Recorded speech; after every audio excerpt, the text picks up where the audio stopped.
Nous allons maintenant passer à la partie suivante. Donc, nous allons présenter comment concrètement ce processus fonctionne.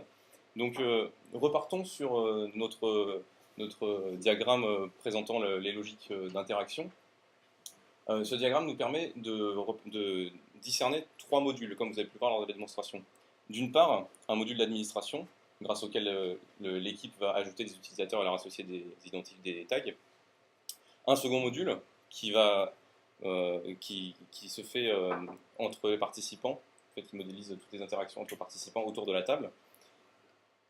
Et enfin, un dernier module qui récapitule, qui regroupe toutes les interactions entre les participants et le système informatique, donc que ce soit lors de la complétion des données sur le site web ou lorsqu'il reçoit l'email.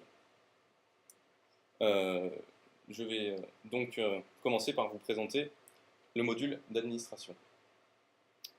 Donc, comme vous avez pu le voir, la fonctionnalité attendue était assez évidente, c'est-à-dire pouvoir ajouter des utilisateurs et et les associer à un tag. Une des contraintes en revanche que nous n'avons pas pu présenter lors de la démonstration est que l'équipe de gestion nous est actuellement totalement inconnue. Cela signifie donc qu'il a fallu concevoir l'application d'une manière telle qu'elle pouvait être très facilement déployable, qu'il fallait la documenter le plus convenablement possible, donc, avec des manuels d'installation complets,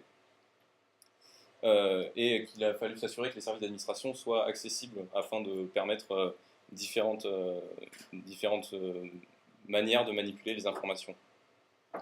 Donc les solutions techniques que nous avons choisies pour répondre à ces contraintes ont été tout d'abord évidemment pour le serveur web d'utiliser la technologie la plus répandue, celle qui ne nécessite aucune configuration, PHP.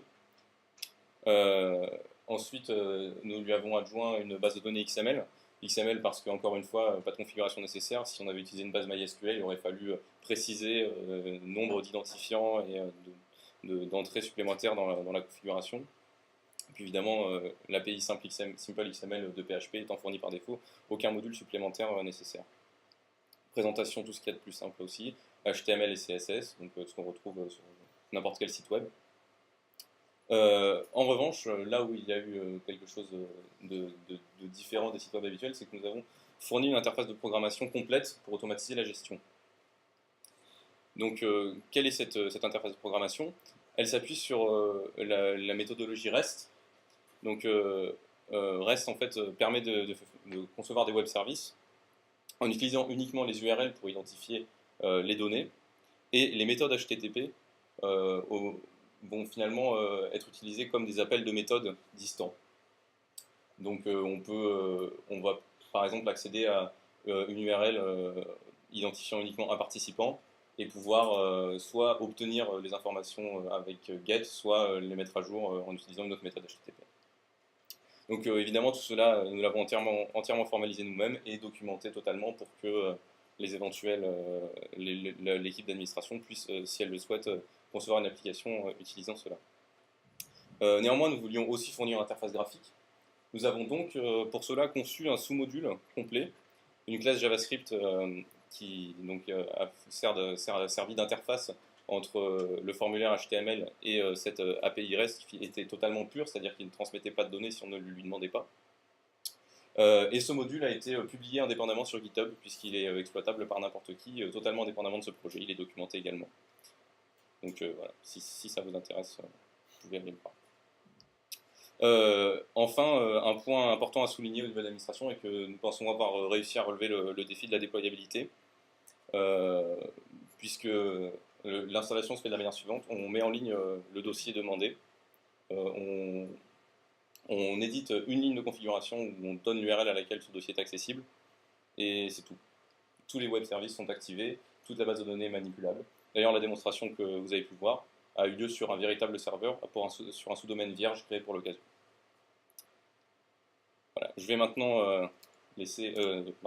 maintenant vous présenter donc ce que signifie, quels étaient les composants matériels nécessaires à la mise en place de cela. Donc tout d'abord l'interface web qui communique par un web service avec le serveur web, qui manipule la base de données, qui recense toutes les informations nécessaires, toutes les coordonnées, et également les associations avec les tags. Voilà, c'était donc le module d'administration. Nous allons maintenant vous présenter le module Surface. Donc pour ce qui est de l'interface sur la table de surface à proprement parler, donc au niveau des fonctionnalités, on devait pouvoir échanger les cartes, en récupérer, le tout se transmettant par mail.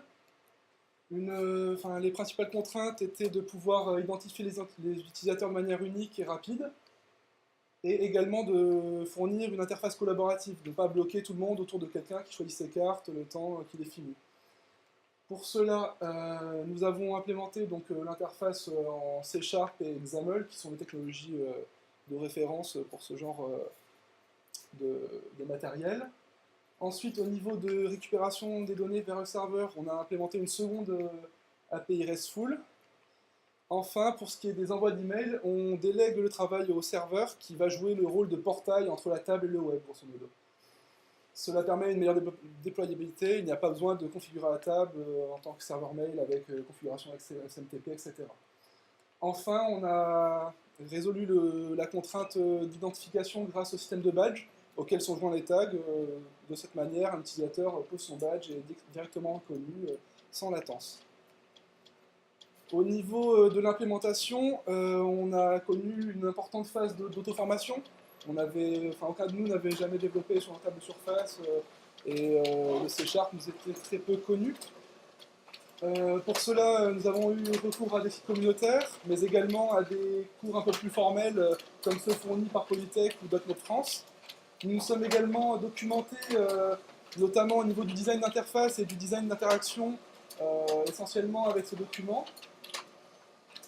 Enfin, au niveau des points avantageux, notre base de données était chargée, évitant des latences au cours de l'utilisation, et on a également une mise en cache des avatars pour réduire les délais durant la manipulation. Ce qui nous ramène à notre schéma des composants. Donc, ils viennent maintenant se greffer la table de surface, qui va interagir avec le serveur web via des web services, et va reconnaître les tags surface qui sont recensés dans la base de données.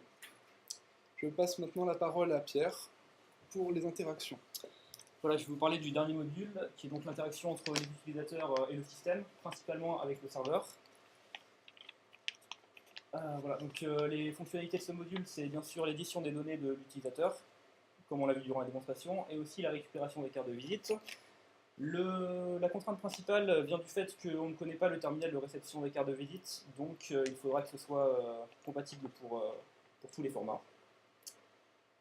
Notre solution est la suivante. Donc, pour tout ce qui est modification des données, on a recours à un serveur web tout ce qui est plus classique, qui permet donc d'ajouter différentes données qui vont du professionnel au personnel en passant par les différents sites de networking. Voilà, donc c'est universellement accessible, bien sûr, une page web tout à fait classique. La réception des emails se fait par email, c'est le support le plus facile à utiliser.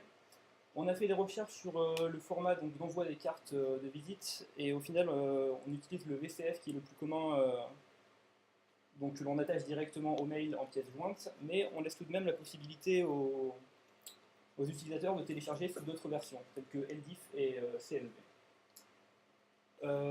Point important de ce module, du moins remarquable, on a passé pas mal de temps à étudier en fait les formats de cartes de visite, c'est-à-dire à se documenter, à faire des tests sur différentes plateformes.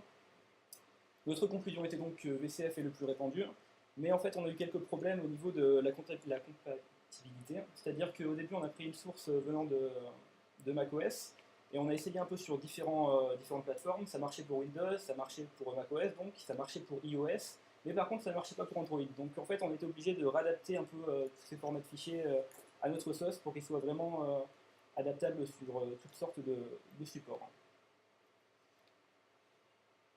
Donc sinon on utilise aussi donc, le HTML5 et surtout donc, les tags input qui nous permettent de en fait, appliquer un pseudo-formatage sur les champs qui est effectué au niveau du navigateur. Donc ça permettra par exemple, sûrement bientôt, à un mobile, s'il accède au site, de proposer un clavier uniquement numérique sur un champ de téléphone, ou voilà, de s'adapter directement au champ. Et enfin, donc, voilà, pour tout ce qui est les emails, on utilise donc des classes de templates. Ça permet aussi surtout de rendre le contenu des mails indépendant du code fonctionnel. Donc ça sera facilement exploitable sûrement par les équipes futures. Si on revient à ce schéma, donc voilà, on a le serveur qui donc gère les cartes de visite et qui envoie des mails. Ces mails contenant donc les cartes de visite associées à l'utilisateur. Voilà pour cette partie. Juste rapidement, donc, je vais résumer un peu tout ce qu'on a utilisé sur les différents acteurs de ce projet au final. Donc la table est programmée en C# et XAML. Le serveur est en PHP. La base de données gérée par le serveur, c'est du XML, directement localisé sur le serveur. On accède via des formulaires HTML et CSS. Les emails contiennent des informations MIME qui nous ont permis d'inclure nos cartes comme on le souhaitait. Voilà, et enfin, donc, différents formats de cartes de visite. Voilà, donc au niveau de la communication entre les différents modules, on a donc mis en place deux API, comme vous ont expliqué Nicolas et Mathilde. Donc voilà, ils font la communication entre l'affichage du serveur et le serveur et la table. Voilà, je vais maintenant repasser la parole à Mathilde qui va vous parler de l'organisation qu'on a eue durant ce projet.